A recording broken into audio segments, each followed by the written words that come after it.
நெகேமியா 4வது அதிகாரம் 20வது வசனம். அல்லேலூயா. 18 போட்டுட்டு அப்புறமா 20 போடுமா. கட்டுகிறவர்கள் அவரவர் தங்கள் பட்டயத்தை தங்கள் இடுப்பிலே கட்டி கொண்டவர்களாய் வேலை செய்தார்கள். பட்டயத்தை இடுப்பிலே கட்டி கொண்டவர்களாய் வேலை செய்தார்கள். என்ன போட்டிருக்கு? பட்டயத்தை இடுப்பிலே கட்டி கொண்டவர்களாய் வேலை செய்தார்கள். எக்காலம் ஊதுகிறவன் என் அண்டையிலே நின்றான். அவர் சொல்லும் போது எக்காலம் ஊதணும். எக்காலம் ஊதும் போது எல்லாரும் ஒன்றிணைய வேண்டும். எல்லாரும் என்ன பண்ணணும்? எல்லாரும் கூடணும். ஏன் எக்காலம் ஊத வேண்டும்? ஏன் எல்லாரும் கூட வேண்டும் என்று சொல்லுகிறேன். இப்ப எல்லாரும் ஒரு இடத்துல தூரமா இருக்கிறவர்கள் ஒரு இடத்திலே கூடும் பொழுது ஆவியானவர் நமக்கா யுத்தம் பண்ண ஆரம்பிப்பார். பரலோக தேவன் நமக்கா யுத்தம் பண்ண ஆரம்பிப்பார்.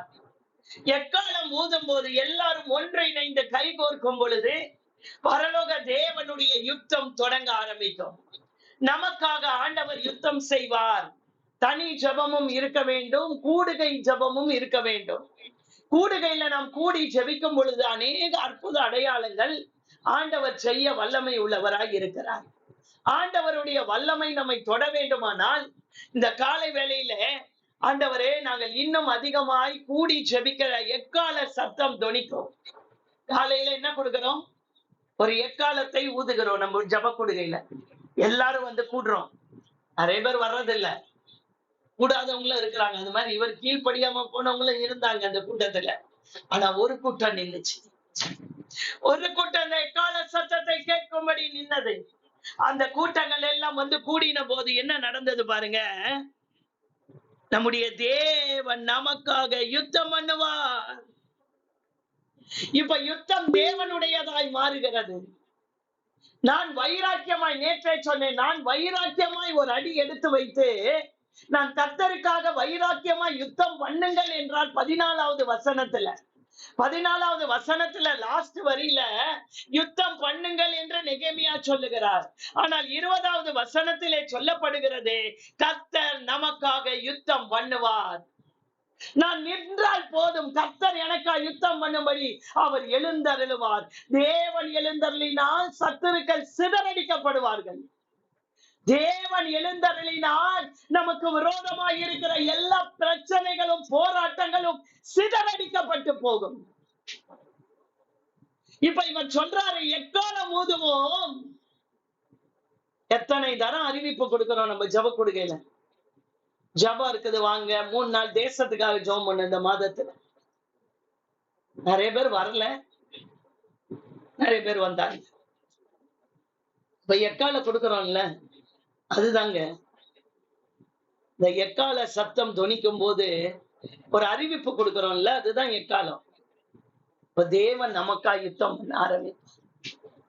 எதுக்காக நம்ம கூடி ஜெபிக்கிறோம்? நிறைய பேர் ஜெபிக்க வரல, நிறைய பேர் வந்தாங்க, நிறைய பேர் வந்துட்டே போயிட்டாங்க. இந்த காலை வேளையில கர்த்தர் சொல்லுகிறார், எக்கால சத்தம் தொனிக்கும் போது நாம் கூடணும். ஒரு ஜபம் என்ற அறிவிப்பு வந்துவிட்டால் நாம் கூடிரணும். ஜபம் என்பது எக்கால சத்தத்தை போன்றது. பரலோக தேவனை நோக்கி கூப்பிடுகிறதான எக்கால சத்தம் தான் ஜபம். ஜபத்திலே கூடினால் தான், கூடுங்கள் போட்டிருக்காங்க, என் சத்தத்தை கேட்கிறீர்களே அவ்விடத்திலே எங்களோட கூடுங்கள் போட்டிருக்கா. அண்டர்லைன் பண்ணிக்கோங்க, எங்களோட கூடுங்கள், எங்களோட கூடுங்கள். சவுண்ட் கேட்ட உடனே எங்களோட கூடுங்கள்.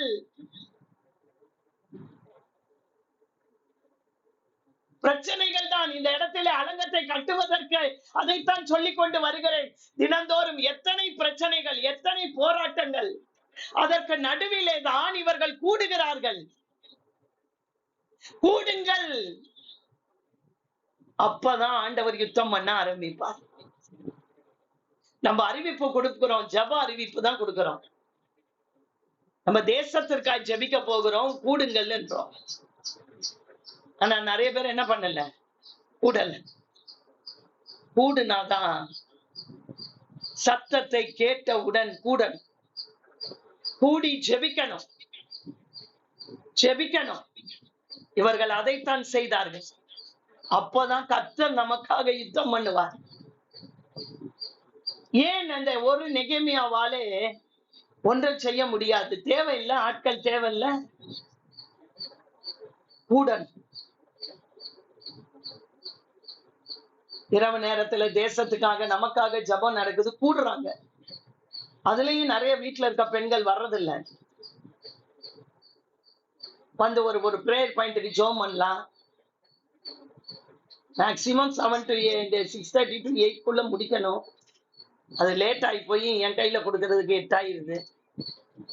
ஒரு 8:15 8:20 ஆகி போகுது. அதுக்குள்ள முடிக்கணும்னு பிரயாசப்படுறோம். கர்த்தர் அந்த கிருபைகளை நமக்கு கொடுப்பாரா? அப்ப நம்ம கூடும்போது கர்த்தர் யுத்தம் பண்ண ஆரம்பிப்பாருங்க. இப்ப நம்ம கூடவே இல்லைன்னா எப்படி யுத்தம் பண்ணுவாரு?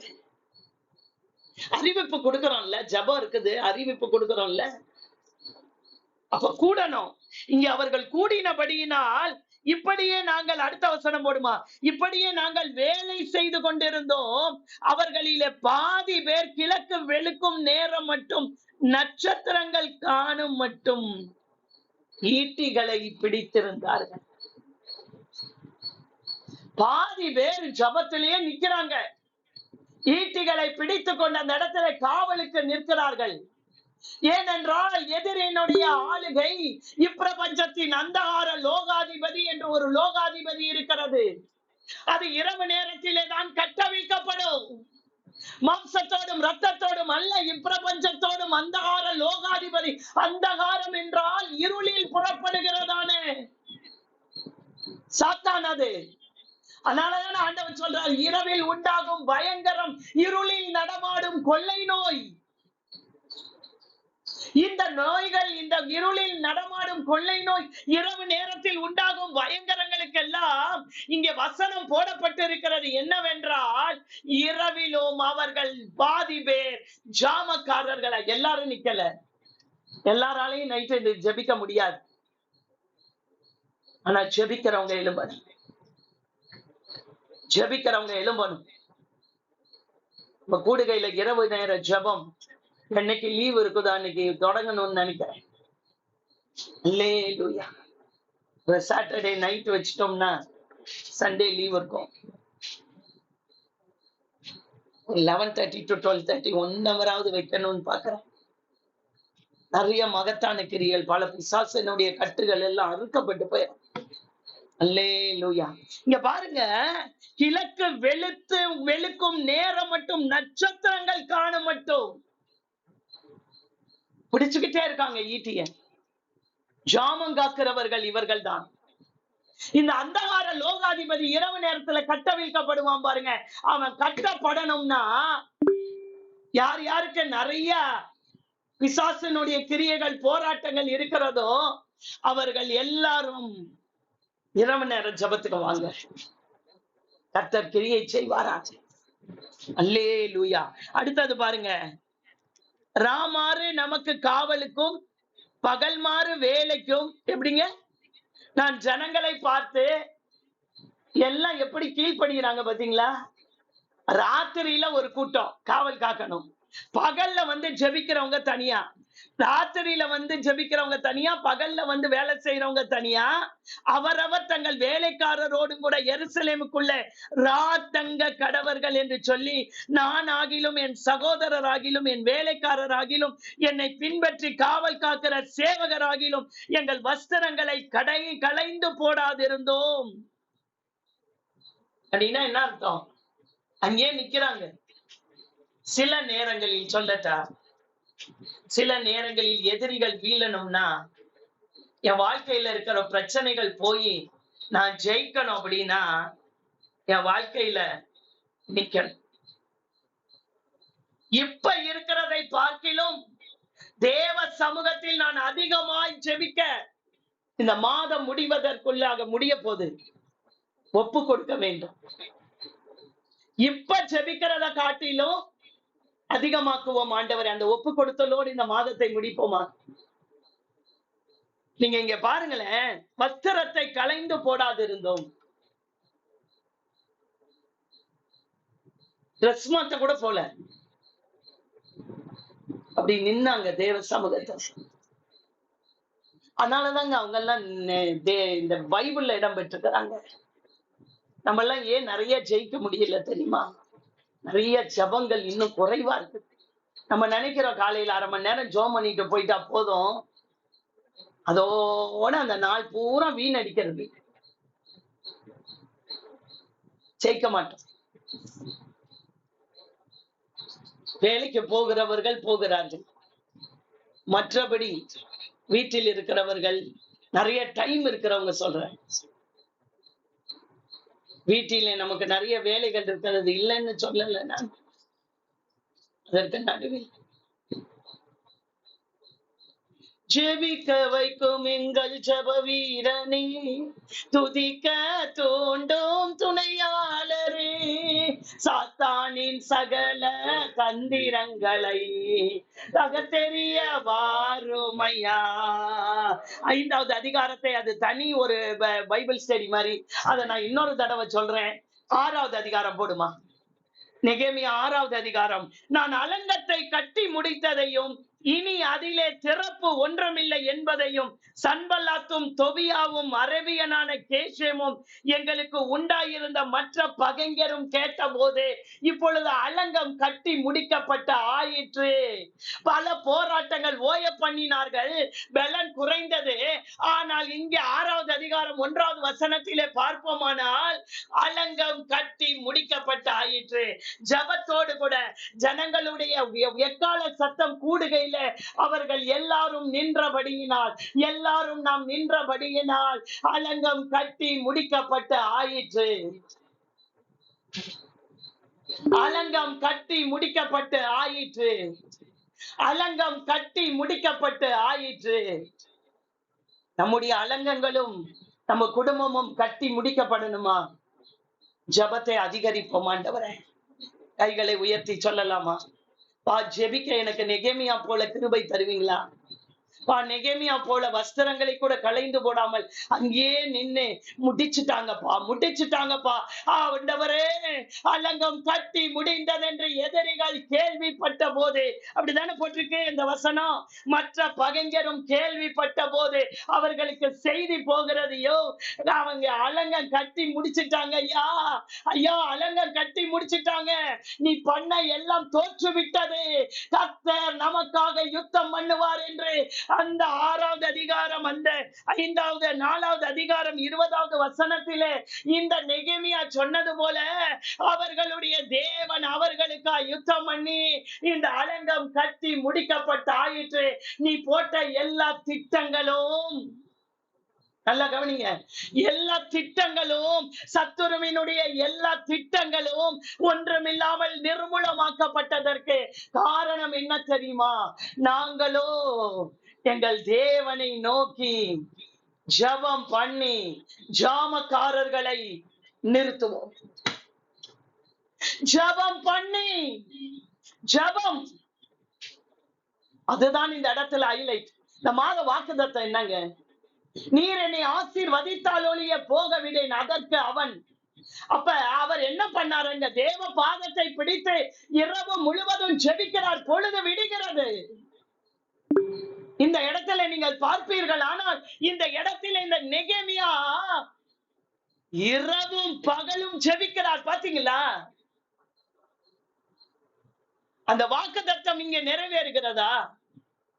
ஒரு ஜெபிக்கிற மனிதன், செயல்படுகிற மனிதன் அதிகமாய் பேச மாட்டார், தேவையானதை மட்டும்தான் பேசுவார்.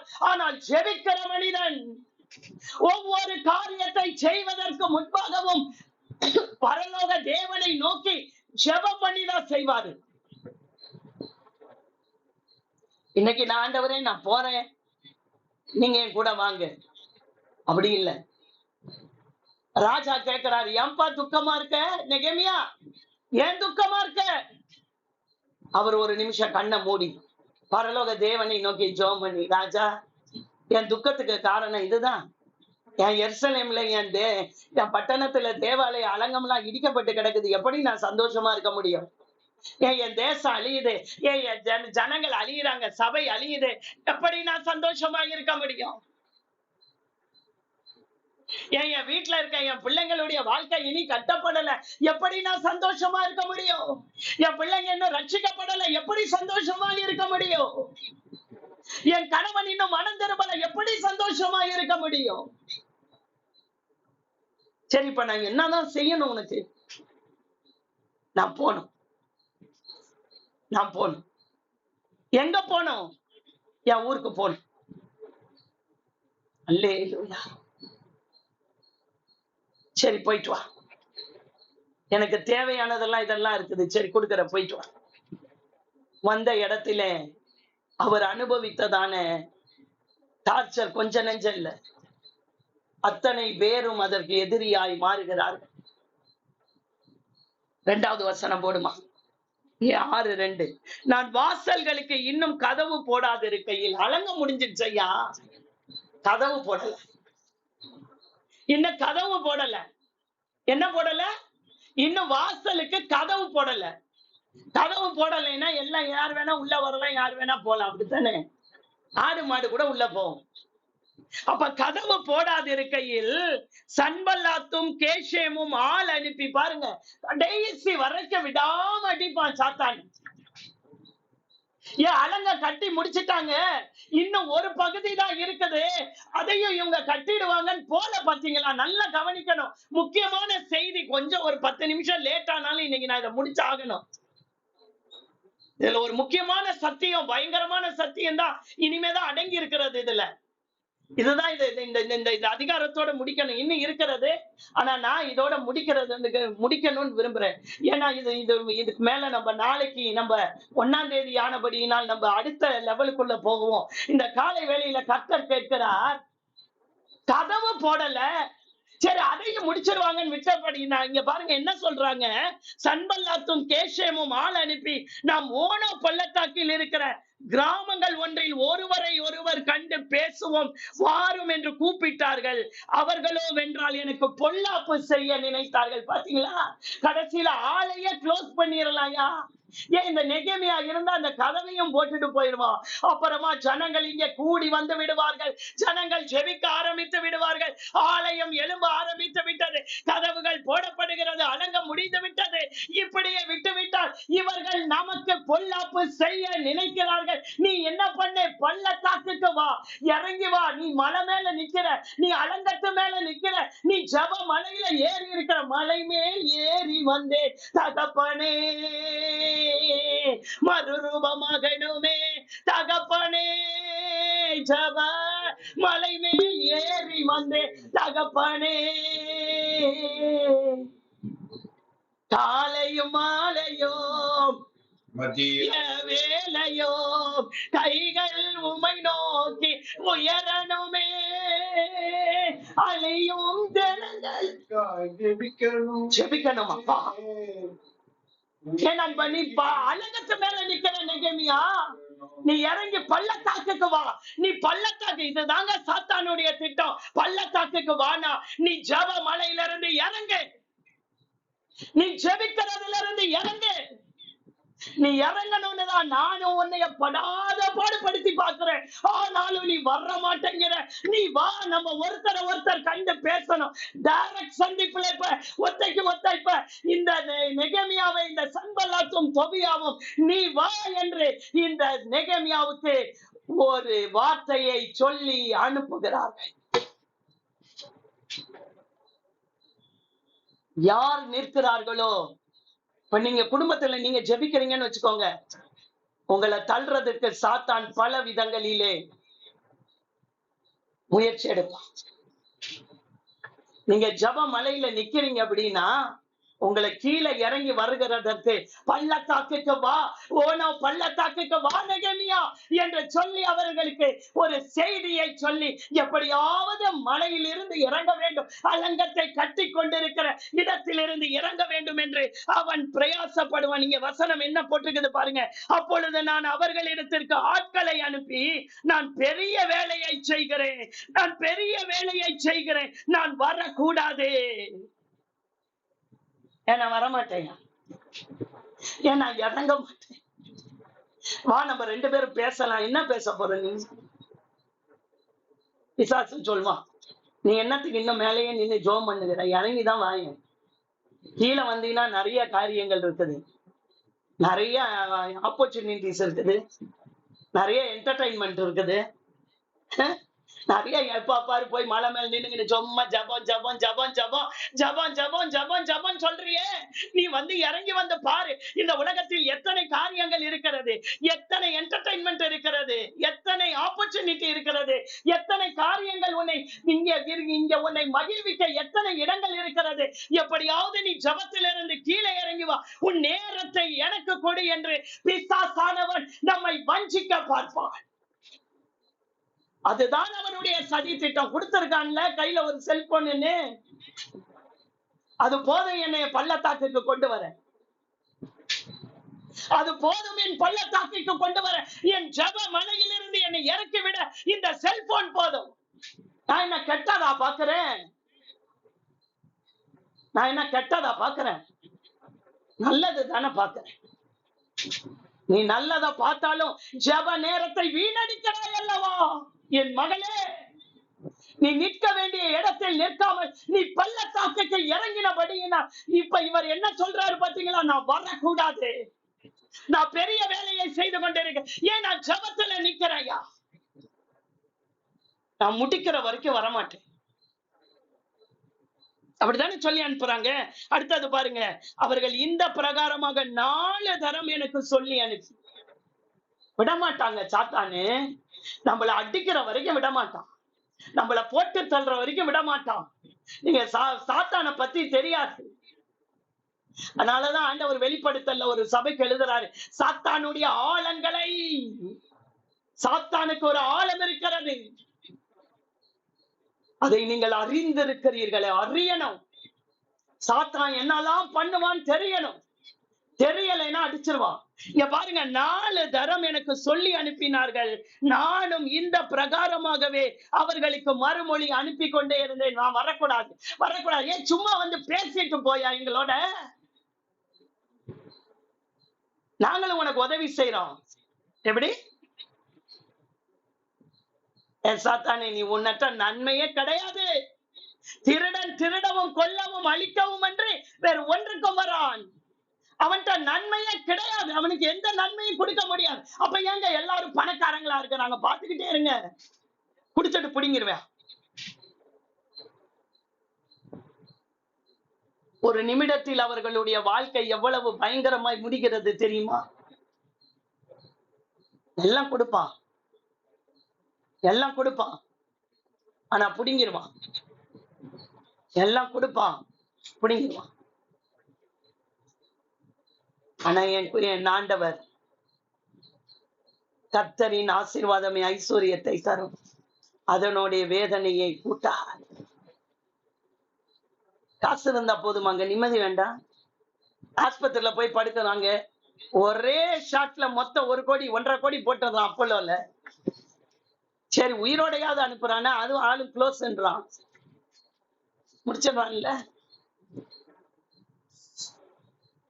காலை வேளையில கர்த்தர் கேட்கிறார், பிசாசானவன் இப்படி பல முறை உன்னை ஜபத்தை விட்டு கீழே இறக்குகிறதற்கு பல விதங்களிலே யாராவது ஒரு நபரை பயன்படுத்தலாம். அந்த நபரை பயன்படுத்துறான்ல, நீ வா நீ வா. பாருங்க, இவர் திரும்ப திரும்ப அதையே மறுமொழியாக சொல்லி அனுப்பி கொண்டே இருக்கிறார். 5ஆம் தரமும், நல்ல கவனிங்க, 5ஆம் தரமும் சன்பல்லாத்து அந்த பிரகாரமாகவே தன் வேலைக்காரனையும் அவன் கையிலே முத்திரை போடாத ஒரு கடிதத்தையும் எனக்கு அனுப்பி, இந்த தடவை ஒரு கடிதத்தையும் சேர்த்து அனுப்புறான், ஒரு லெட்டர் அனுப்புறான். ஏன் வரமாட்டேங்கிறாங்க, என்ன பண்ண? ஏன்னா இவரை சுத்திலும் ஒரு கூட்டம் நிக்குது. உங்களுக்கு புரியுதா நான் சொல்றது? அந்த அலங்கத்து மேல ஒரு கூட்டம் நிக்குது, பட்டயங்களையும் வில்லுகளையும் பிடித்து கொண்டு ஜபம் பண்ணிக்கிட்டு இவர் கூட நிக்கிறாங்க. ஆனா அவன் கூப்பிடுவது யாரை தெரியுமா? இந்த நெகேமியாவை தனிப்பட்ட விதத்திலே கூப்பிடுகிறான். முதல்ல என்ன செய்தான் தெரியுமா? 4வது அதிகாரம் 3, வேலைக்காரர்களை எல்லாம் அவன் ஓய பண்ண வேண்டும் என்று முயற்சி பண்ணான். இப்ப இந்த நெகேமியா அந்த நெகேமியா அந்த இதய வேகப்படும், அது நாளைக்கு பண்ணிப்பா. பூண்டு இஞ்சி எல்லாம் அப்படி பண்ணுங்க. அல்லேலூயா, அல்லேலூயா.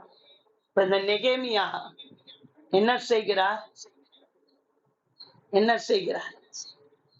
5ஆம் தரம் கூப்பிடும் போது நான் வரமாட்டேன்.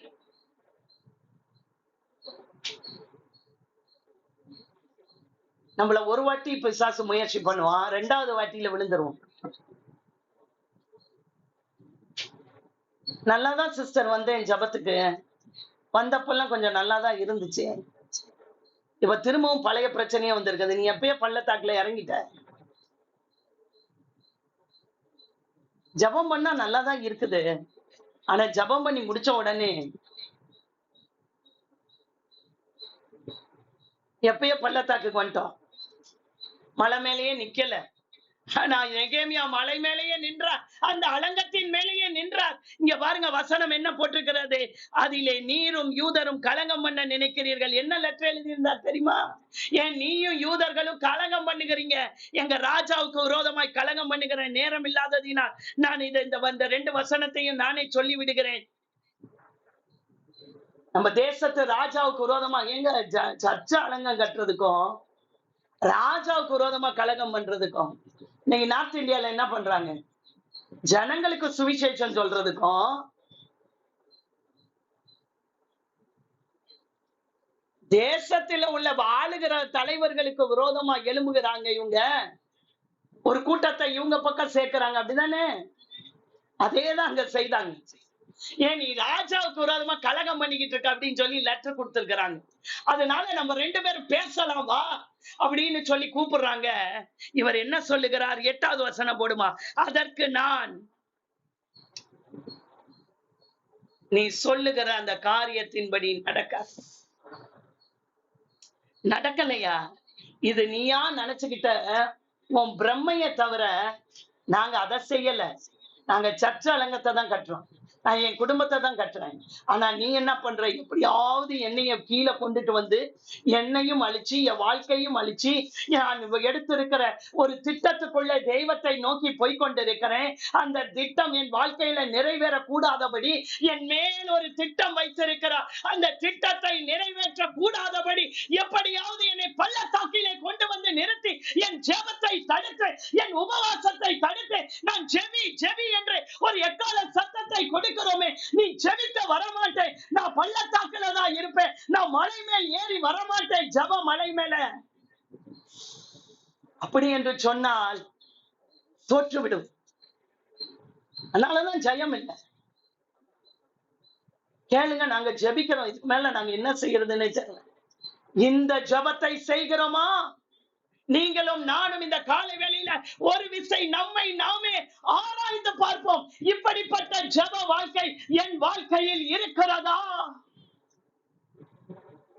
நிக்கிற உங்களையும் கீழே தள்ளுவதற்கு பிசாசானவன் பல விதங்களில் முயற்சிக்கிறானே.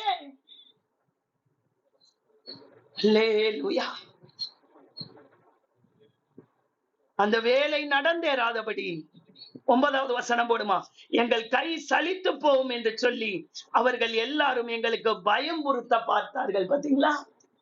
கடைசி அவன் வைக்கிற ஆயுதம் பயம்.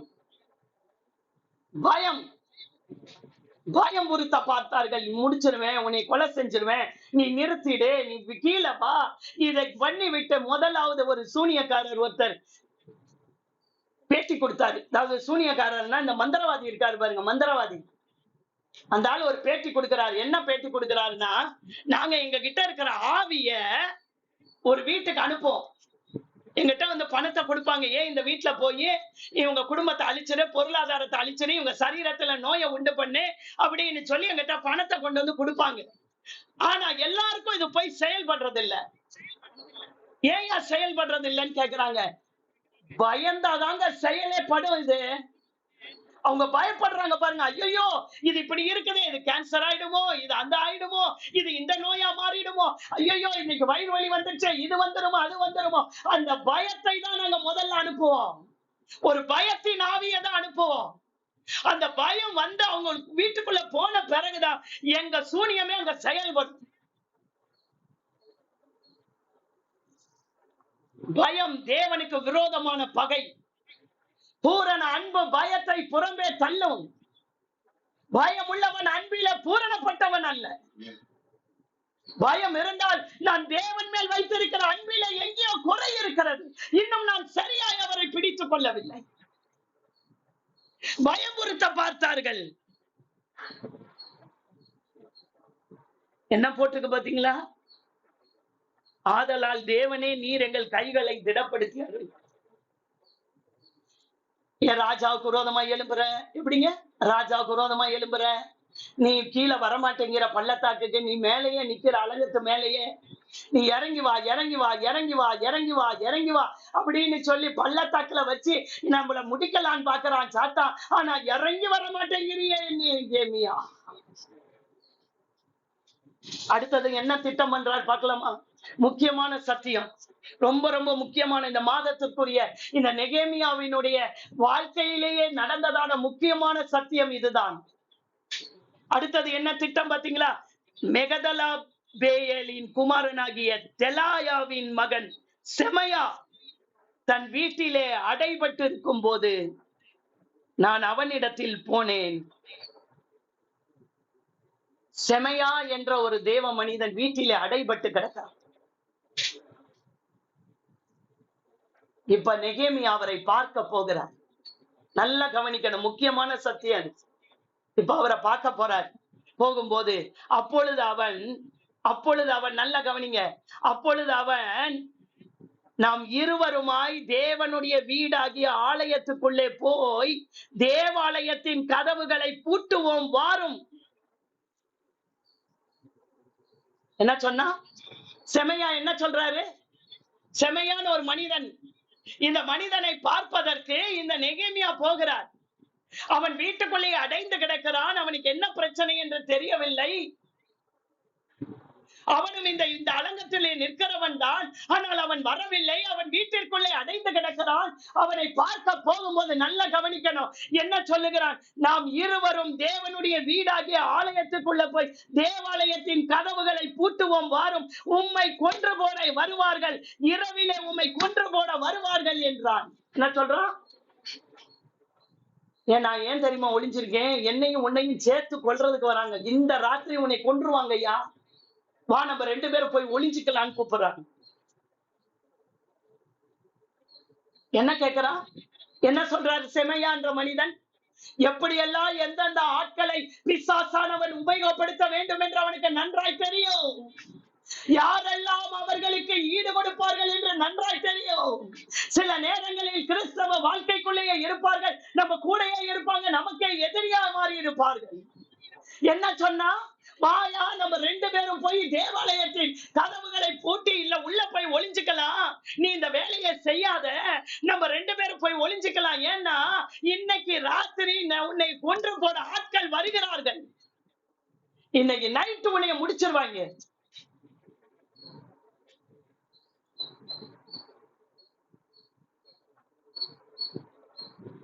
சாவு எப்ப வேணா வரும். பிளாட்பாரத்துல நடந்து போனா கூட சாவு வரும். வண்டியில போகும்போதுதான் வரும். உன்னை கொன்று போட வருவார்கள். பயம் பிசாசினுடைய ஆயுதம். பயம் பொருத்தி உன்னை கொன்று போட வருவார்கள். அப்பா எலியா என்ன பண்ணாரு? ஐயோ ஏசபேல் என்னை கொண்டு போட பாக்குறான், வனாந்தரத்துல போய் படுத்துட்டாரு. இவர் என்ன சொன்னார் படிக்கலாமா? அடுத்த வசனம் போடுமா? அதற்கு நான் இந்த மாதத்தினுடைய அதற்கு அவன் அங்க இருந்துச்சுல்ல, அதற்கு நான் என்ன சொல்றாரு பாருங்க, என்னை போன்ற மனிதன் ஓடி போவான. என்னை போன்ற மனிதன் ஓடி போய் ஒளியறதுக்காயா வந்திருக்கேன்? யாருன்னா அப்படி சவால் விட முடியுமா?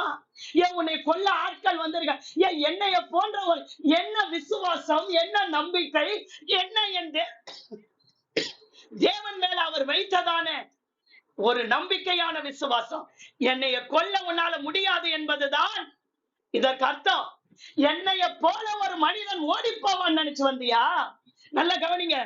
என்னை போன்றவன் உயிர் பிழைக்கும்படி தேவாலயத்தில போய் பதுங்குவானோ? நான் ஒளிஞ்சு வாழுவேன் நினைச்சியா நீ? என்னை கொன்று போடுவேன்னு சொல்லி மிரட்டி உன்னை அனுப்பி இருக்காங்க. உன்னை பார்க்க வந்த எனக்கு இப்படி ஒரு செய்தியை சொல்ற, வாயா 2 பேரும் போய் ஒளிஞ்சுக்கலாம் சொல்ற.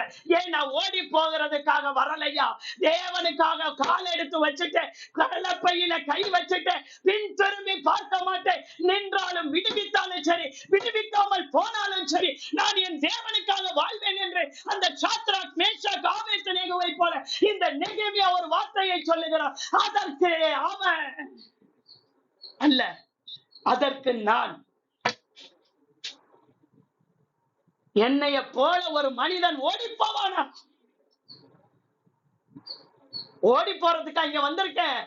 இத்தனை பிரச்சனைகளையும் தாண்டி என்னைய கொண்டு வந்த ஆண்டவர் இனி வருகிற போராட்டங்களிலும் என்னை மீட்டெடுக்க வல்லமை உள்ளவர். போய் சேர்ந்திருந்தா என்னைக்கோ என்னை முடிச்சிருப்பாங்க.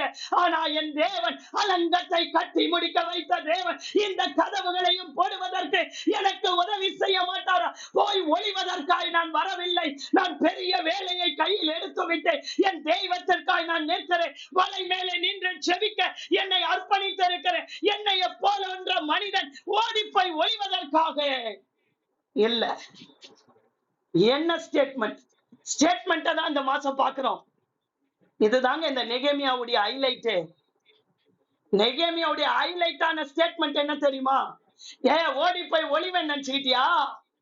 என்னைய போல ஒரு மனுஷன் ஓடி போவான்னு நினைச்சியா? என்ன சாதாரணமாக வந்துட்டேன்னு நினைச்சியா?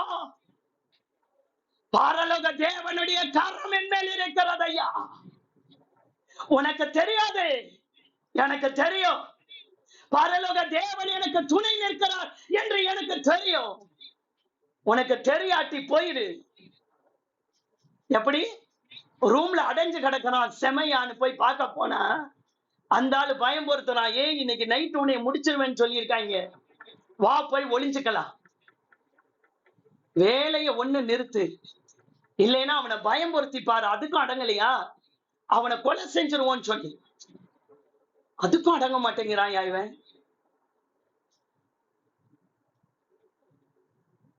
அடுத்த வசனம், தேவன் என்னை அனுப்பவில்லை என்றும் தொபியாவும் சன்பல்லாத்தும் அவனுக்கு கூலி கொடுத்ததினால் அவன் எனக்கு விரோதமாய் அந்த தீர்க்க தரிசனத்தை சொன்னான் என்றும் அறிந்து கொண்டு. அவன் யாருங்க? அவன் யாரு? செமையா யாரு? தீர்க்கதரிசி. எங்க வச்சான் பாத்தீங்களா? சில ஊழியக்காரங்க சொல்லுவாங்க, இந்த மாசத்துல நீ செத்துருவ, இந்த மாசத்துல உன் வாழ்க்கை முடிஞ்சிடும், இந்த மாதத்துல உன் வாழ்க்கைக்கு ஆண்டவர் முடிவை கொண்டு வந்து விடுவார். ஒன்னும் கொண்டு வர முடியாது. பரலோக தேவன் திட்டமிடாமல் என் தலையில் இருக்கிற முடி கூட கீழே விழாத ஐயா. உன் பிள்ளை இப்படித்தான் இருப்பான். அவன் யார் சொல்றது? கர்த்தர் சொல்லுகிறாரா? வேதம் என்ன சொல்லுகிறது? வசனம் என்னை குறித்து என்ன சொல்லுகிறது? வார்த்தை என்னை குறித்து என்ன திட்டமிடுகிறது? தீர்க்கதரிசியவே யூஸ் பண்ண பாத்தீங்களா? ஐயோ, தீர்க்கதரிசி சொல்லிட்டாரு. தீர்க்கதரிசிகளை காட்டிலும் பெரியவர், யோனாவிலும் பெரியவர், சாலமோனிலும் பெரியவர் என் ஆண்டவர். என்னை குறித்து அவர் வச்சிருக்காரியா திட்டம்? பாருங்க, தீர்க்க தரிசனம் சொன்னா. அடுத்த வசனம் படிச்சு முடிச்சிடுறேன்.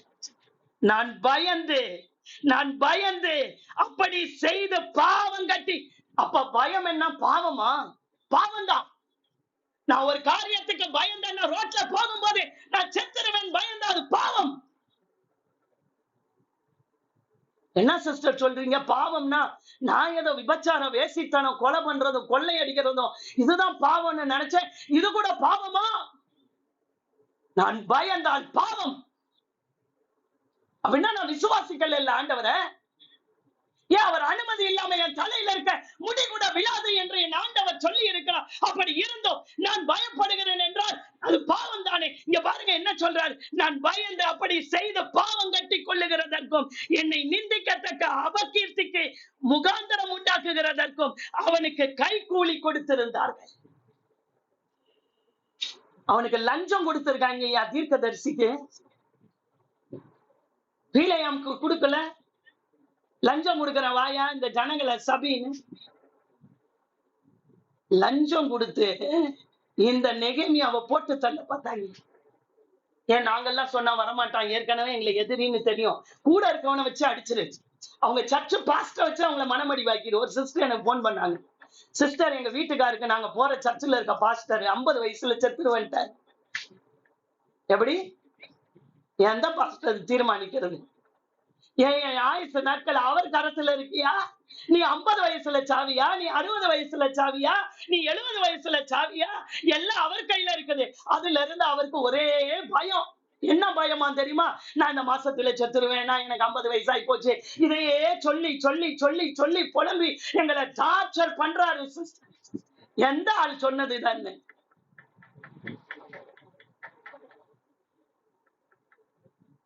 ஐம்பது வயசுல செத்துருவேன். எங்க நாங்க போற சர்ச்சை மாத்துங்க. முதல்ல ஆளை மாத்துங்க. சர்ச்சு வேற சர்ச்சுக்கு போங்க. எங்க விசுவாச வார்த்தைகளை சொல்லுகிறார்களோ, எங்க வசனத்தை போதிக்கிறார்களோ, எங்க உன் ஆயுசு நாட்கள் பெருகும். என் ஆண்டவர் என் ஆயுசு நாட்களை பெருக பண்ணுவார். என் ஆயுசு நாட்களை கூட்டி கொடுத்தவர் ஐயா என் ஆண்டவர். எசேக்கியேல் ராஜாவுக்கு ஆண்டவர் உன் விண்ணப்பத்தை கேட்டேன், உன் கண்ணீரை கண்டேன், உன் வருஷத்தை 15 வருஷம் கூட்டி கொடுத்தவர் என் ஆண்டவர்.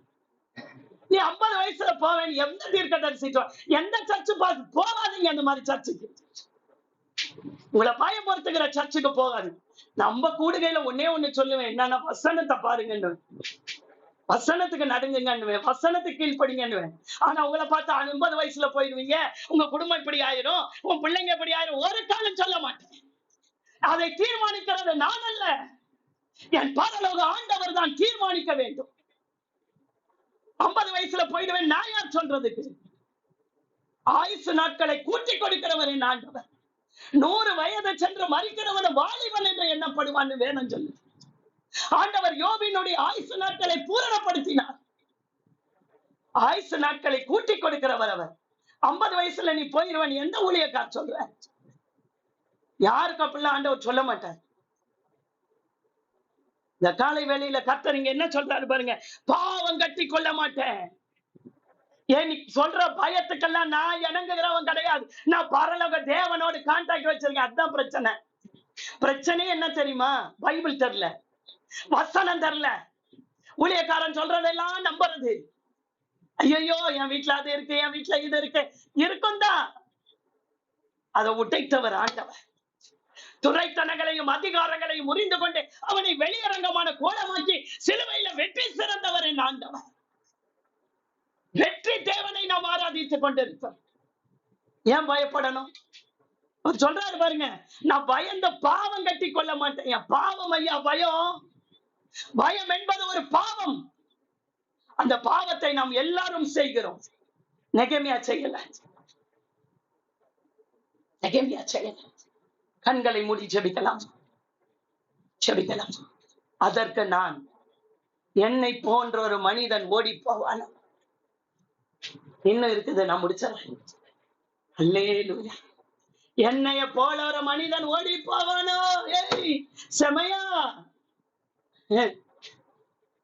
அவங்களால செய்ய முடியலன்னு சொல்லிட்டு தீர்க்கதரிசியவே அமைச்சிருக்காங்க.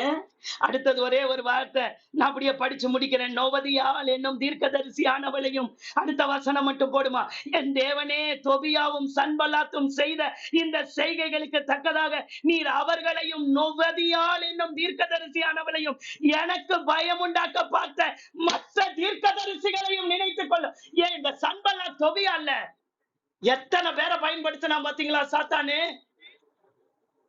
தேவ ஊழியர்களையே பயன்படுத்துவான். நோவதியாள் என்பவள் ஒரு தீர்க்கதரிசி.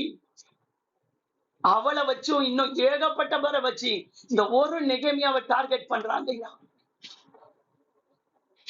எப்படியாவது பயந்து ஒளிஞ்சிட மாட்டானா? இந்த காலை வேளையில கர்த்தர் கேட்கிற, என் வசனத்தை நம்பி என்னைய நம்புவாயா? இல்ல ஊழியக்காரன் அதை சொன்னாங்க இதை சொன்னாங்க நம்புவாங்க? சுனிய வச்சிருக்காங்க, உண்மைதான். ஆனா ஜெயித்தவர் இருக்காருல்ல. பிரச்சனை இருக்குது, உண்மைதான். ஆனா நீ ஏன் மலையில இருந்து இறங்கி வர? ஏன் பள்ளத்தாக்குக்கு வர? ஏன் அடிக்கடி ஜபத்தை விட்டுற?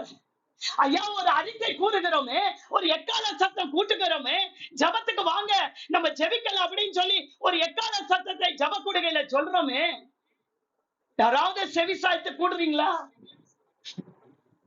வீட்டிலேயே இருந்துகிட்டு நேரத்தை வீண்டான அடிக்கிறீங்க. கூடாத வரைக்கும் தேவன் எப்படி யுத்தம் பண்ணுவார்? தேவன் எப்படி யுத்தத்தை கையில எடுப்பாரு? நீ சும்மா இருந்தீனா ஆண்டவருக்கு கணக்கு கொடுக்கணும். அந்த நேரத்தை வீணடித்தால் ஆண்டவருக்கு கணக்கு கொடுக்கணும். நான் வீட்டுல சும்மா தாங்க இருக்கேன், ஆனா நான் ஜபத்துக்கு வரல அப்படின்னு சொன்னா கர்த்தர் பார்க்கிறார். ஏன்னா எக்கால சத்தத்தை கூட்டியாச்சு. அப்படி போய் ஒளிஞ்சுக்கிட்டவன் தான் இந்த செமையா. கடைசியில பாத்தீங்களா, எதிரிகளுடைய கைக்கூலிக்கு ஆளாயிட்டாரு. நீங்க ஜெபிக்கல, கூடல, தேவனுடைய சத்தத்துக்கு வேத வசனத்துக்கு கீழ்ப்படியல அப்படின்னா எதிரிகளுடைய கைகளில் சிக்கப்படுவீர்கள். ஜாக்கிரதையா இருந்து ஜபத்திற்கு முக்கியத்துவம் கொடுங்கள். இந்த மாதமே ஜப மாதம் தான். வீட்டுல பிள்ளைங்க இருப்பாங்களா? எல்லாருக்கும் இருக்காங்க. எனக்கு இருக்கிறாங்க, எல்லாருக்கும் இருக்கிறாங்க. எனக்கும் தான் இருக்கிறாங்க. எனக்கு அதை விட குட்டி குழந்தை இருக்கிறாங்க. அதையும் பார்த்துக்கிட்டு தாங்க, அதையும் பார்த்துக்கிட்டு என் ஜபம் எல்லாத்தை விட முக்கியமானதையா. இந்த காலை வேளையில அர்ப்பணிப்போமா, அர்ப்பணிப்போமா. ஏன் நான் ஓடி போவேன்னு நினைக்கிறியா? ஏன்னா மேல இருந்து இறங்கி வந்து நீ சொல்றதெல்லாம் நம்பிக்கிட்டு ஏன் எத்தனை தீர்க்கதரிசி எனக்கு விரோதமா எழுப்பி வந்தாலும் நான் இந்த காதாவை பாடாம விட மாட்டேன். நான் அலங்கத்தை கட்டி முடிக்காம விட மாட்டேன். ஒரு ஜனக்கூட்டத்தை சேர்க்காம விட மாட்டேன். ஆசாரியர்களும் எஸ்ரா என்ற வேத பாரகனும் இதே ஆலயத்திலே வந்து மறுபடியும் பைபிளை வாசிக்காம விட மாட்டேன். வேத பாரகனாகிய எஸ்ரா மறுபடியும் இந்த தேவாலயத்திற்குள்ளே வரணும். இது இந்த போன அக்கினிக்கிற ஆக்கப்பட்ட என் குடும்ப வாழ்க்கை மறுபடியும் எழுப்ப வேண்டுமானால் நான் மலை மேல் நின்று ஜெபிக்க என்னை ஒப்பு கொடுக்கிறேன். ஆண்டவரே, என்னை இன்னும் ஜெபிக்க ஒப்பு கொடுக்கிறேன். ஒரு ஜெப ஆவி இந்த மாச கடைசி நாளுங்க. கொஞ்சம் ஜெபம் பண்ணுங்க, கொஞ்சம் ஜெபம் பண்ணுங்க. ஆண்டவரே, ஒரு ஜெப ஆவி இந்த நெகமியாவை போல நான் பயந்த பாவம் கட்டி கொள்ளுகிறதற்கு நீ நினைச்சாலு நினைச்சியா? ஏய், நீ நினைக்கிறாள்னு நினைச்சியா? நீ தீர்க்கதரிசி அனுப்புவ, நீ எல்லாரையும் அனுப்புவ எனக்கு விரோதமா. சர்ச்சு பாஸ்டருக்குள்ளேயே புகுந்துகிட்டு எழுப்பி எனக்கு விரோதமா நீ பேசுவ, நீ போய் சேர்ந்துருவ. நீ செய்யற ஊழிய கர்த்தருக்கு பிரியமே. நீ பல விதங்களில நான் வேதத்துக்கு கீழ்ப்படுகிறனா, தேவ வசனத்தை பார்க்கிறனா, தேவ வசனத்தின் மேல என் கைகள் இருக்கிறதா, இந்த வேத புத்தகத்தின் மேல என் கையை வச்சிருக்கனா, இந்த வேத வசனத்துக்கு கீழ்ப்படிவேன் ஒப்பு கொடுக்கிறனா. ஒருத்தருக்கும் பயப்பட வேண்டிய ஒரு அசாதாரணமான வார்த்தை வரும்போது பயப்பட வேண்டிய அவசியம் இல்லை. பயத்தை ஜெயித்தவரே ஆண்டவர். பயப்படுகிறவர்கள் நரகத்துக்கு போவாங்க. பயப்படுகிறவர்கள் நரகத்துக்கு போகாங்க. விக்கிர ஆராதனைக்காரர் மட்டுமல்ல, பயப்படுகிறவர்களும் நரகத்தில் போடப்படுவார்கள். பயம் இயேசுவின் நாமத்தினால் கூடுகையை விட்டு விலகி போகும்படியாக செவி. பயத்தினால், பொல்லாத பயத்தினால் சபிக்கப்படுவதாக. அல்லேலூயா, அல்லேலூயா. எல்லா பயங்கள் நீங்கட்டும் இயேசுவின் நாமத்தினால். எல்லா பயத்தை உண்டு பண்ணுகிற பொல்லாத சர்ப்பமே வெளியேறு இயேசுவின் நாமத்தினால். ஏன் ஜெபிக்க விடாதபடி மலையில இருந்து இறக்கி பள்ளத்தாக்கில கொண்டு வந்து நிப்பாட்டி எப்பா பாரு அவங்கள, எப்பா பாரு டார்ச்சர் கொடுத்து இறங்கி வா, இறங்கி வா, இறங்கி வா. ஒன்னும் தான் நடக்கல இல்ல, ஒன்னும் தான் நடக்கல இல்ல. ஏன் உன் உயிருக்கே ஆபத்து. நீ மலை மேல நின்றுந்தீனா ஓடி போகிறதற்கு நான் என்ன நீ நினைக்கிற ஆளுன்னு நினைச்சியா சாத்தானே? ஏன் பொல்லாத ஆவியே, நான் ஓடி போய் ஒளிஞ்சு நிக்கிறதற்கு நீ நினைக்கிற ஆளுன்னு நினைச்சியா? நான் தேவனால் அனுப்பப்பட்டவர், நான் தேவனால் உண்டாக்கப்பட்டவர். பயங்கரமும் மகத்துவமான தேவனுடைய கரம் என் மேல் இருக்கிறது. அவர் என்னோடு கூட இருக்கிறார். நான் அவருடைய பிள்ளை, நான் அவருக்காய் வாழ்கிறவர், நான் அவருக்காய் நிற்பவர். பயந்து ஓடி போய் ஒளிகிறதற்கு எத்தனை தீர்க்கதரிசிகளை சேர்த்து அனுப்பினாலும் வேலை முடிந்தது. அடுத்த அதிகாரத்துல பாத்தீங்கன்னா சர்ச்சு திறக்கப்பட்டுச்சு. ஆசாரியர்கள் உள்ளே நுழைந்தார்கள். இதற்கு பின்பலம் என்ன தெரியுமா? ஒன்னே ஒண்ணு சொல்லட்டா, ஜபம், ஜபம், ஜபம். அலங்கத்தின் மேல் நின்று ஜெபிக்கிற ஜபம். ஜெபிக்க ஒப்பு கொடுங்க. இந்த மாதத்திலே ஜப மாதம் இது. அதனாலதான் இந்த மாதத்துல 3 நாள் ஜபம் வச்சோம். அதுலயும் பல பேர் வரல. எக்கால